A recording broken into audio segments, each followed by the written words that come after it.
ചരിത്രത്തിലാദ്യമായി മലയാള സിനിമ 2024 ജനുവരി മാസം മുതൽ മെയ് മാസം വരെ 1000 കോടി കളക്ഷൻ നേടിയിരിക്കുകയാണ്.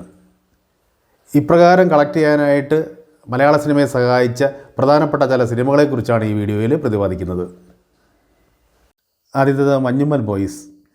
ചിദംബരം രചനയും സംവിധാനവും നിർവഹിച്ച പറവ ഫിലിംസ് നിർമ്മിച്ച കൊടൈക്കനാലിലെ ഗുണ കേവിൽ നിന്നുമുള്ള രക്ഷപ്പെടൽ കേന്ദ്രമാക്കിയിട്ടുള്ള ഒരു കൂട്ടം ചെറുപ്പക്കാരുടെ കഥ പറയുന്ന മഞ്ഞുമ്മൽ ബോയ്സ് എന്ന മലയാളം ത്രില്ലർ പടം 200 കോടിക്ക് മുകളിൽ ഇതുവരെ കളക്ഷൻ നേടി. സുഷിൻ ശ്യാമാണ് സംഗീത സംവിധായകൻ. രണ്ടാമത് ആടുജീവിതം.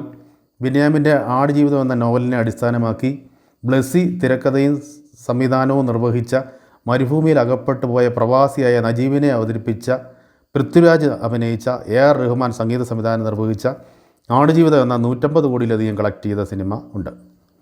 മൂന്നാമതായിട്ട് ആവേശം. ജിത്തു മാധവൻ രചനയും സംവിധാനവും നിർവഹിച്ച് ഫഹദ് ഫാസിൽ പ്രധാന കഥാപാത്രമായി അഭിനയിക്കുന്ന കോമഡി ചലച്ചിത്രമാണ് ആവേശം.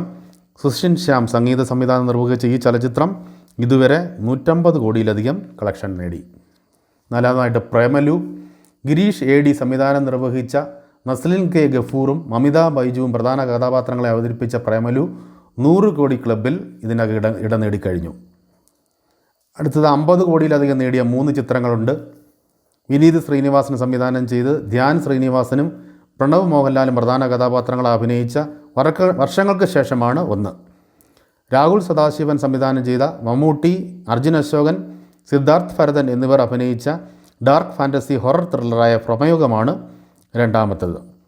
മൂന്നാമതായി വിപിൻ ദാസ് സംവിധാനം ചെയ്ത പൃഥ്വിരാജ്, ബേസിൽ ജോസഫ് എന്നിവർ അഭിനയിച്ച ഗുരുവായൂർ അമ്പലനടയിൽ എന്ന കോമഡി ചലച്ചിത്രമാണ് മൂന്നാമതായിട്ട് 50 കോടി ക്ലബിലേക്ക് വന്നത്.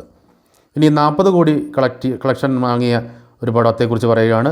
മിഥുൻ മാനുവൽ തോമസ് സംവിധാനം നിർവഹിച്ച ജയറാം, മമ്മൂട്ടി എന്നിവർ പ്രധാന കഥാപാത്രങ്ങളെ അവതരിപ്പിച്ച എബ്രഹാം ഓസ്ലർ എന്ന ക്രൈം ത്രില്ലർ ചിത്രവും 40 കോടിയിലധികം കളക്ഷൻ നേടിയ മലയാള ചിത്രമാണ്.